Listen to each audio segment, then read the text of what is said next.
contest chair, fellow Toastmasters, welcome guests. Hello. Hello. Hello. My name is Richard. Richard Rotweiller III. I'm a piccolo player. I play passionate piccolo solos. Well, excuse me for blowing my own, tooting my own horn as it was. Well, my story begins in Liverpool, where in high school I met my dearest friend, a man named Mr. John Lennon. Now, if you're over 65, you've probably heard of it, right? He was starting his new group called the Beatles with his friend Paul and George.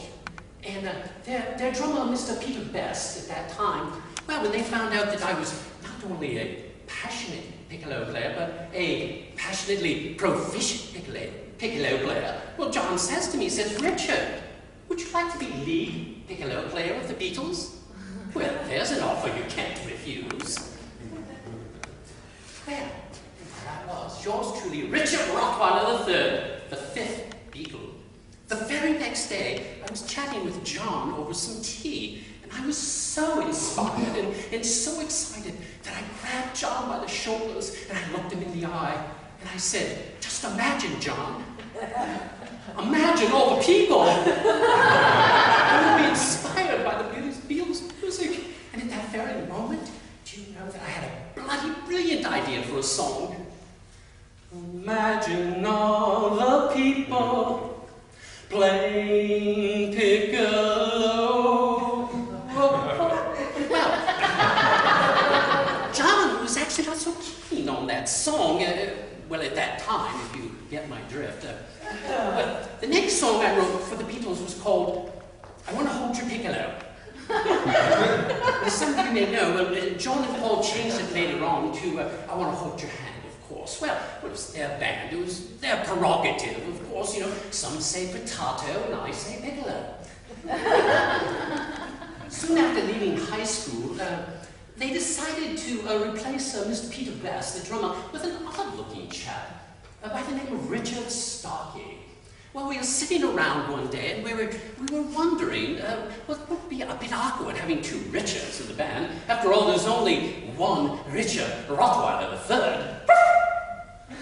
And I couldn't help but notice that Mr. Starkey, well, he had these rings on both of his fingers. And I said, well, Mr. Starkey, how would you fancy the name Ringo?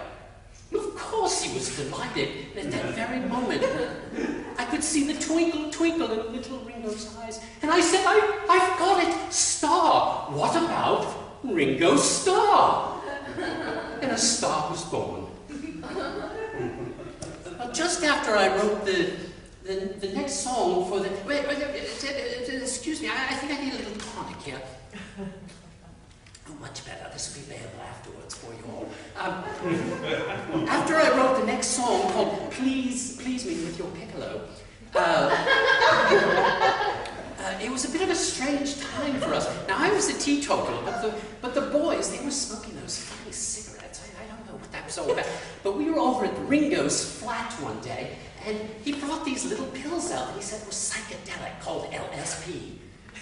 LSP, and Ringo wasn't the brightest bug in the Beatles. Forgive me, Ringo. What he said was it was psychedelic. Well, I conferred with my Oxford dictionary, and it was mind expanding. And even though I was a teetotaler, I thought, well, who couldn't use a little mind expansion? So I took one of those LSPs. I did, and it was a foolish thing, I must say. It was the most peculiar and perhaps frightening experience of my life. I thought I was the Queen Mum. I was eating platter after platter of bangers and mash. That's sausage and mashed potatoes for you folks on this side of the pond. And suddenly I was behind the altar as the Queen Mum, behind the altar in a royal wedding. And all of a sudden, I was breaking wind incessantly, like terminal velocity. Oh, it was just awful. I'm going to take that again, I assure you.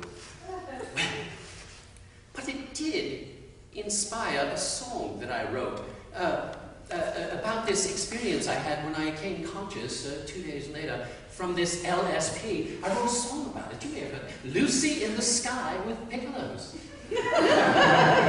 Well, as it turned out, of course, it was a D, not a P for diamonds, and once again I knew that my fickle muse had kicked me once again in the bum. Bummer, as it were. Well, speaking of bummers, let me tell you about my acquaintance with Mr. Brian Epstein. Well, our paths crossed, and sure enough, he became our record producer. Well, that's delightful good news, isn't it? Like I said, bummer.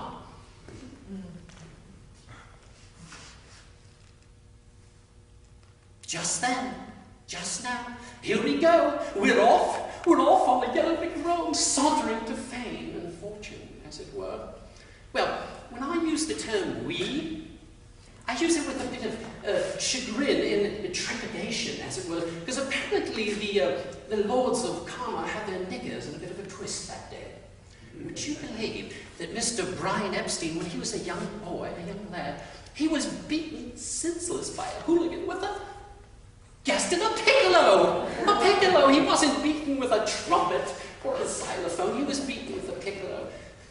The very sight of a piccolo, and the poor man, well, he would become catatonic and retire to the fetal position. It was pitiful, just pitiful. And that, as they say, the rest is history. I would never realize my rightful place in the Rock and Roll Piccolo Players Hall of Fame. No, I would not realize that at all. But I had no regrets, no ill feelings at all.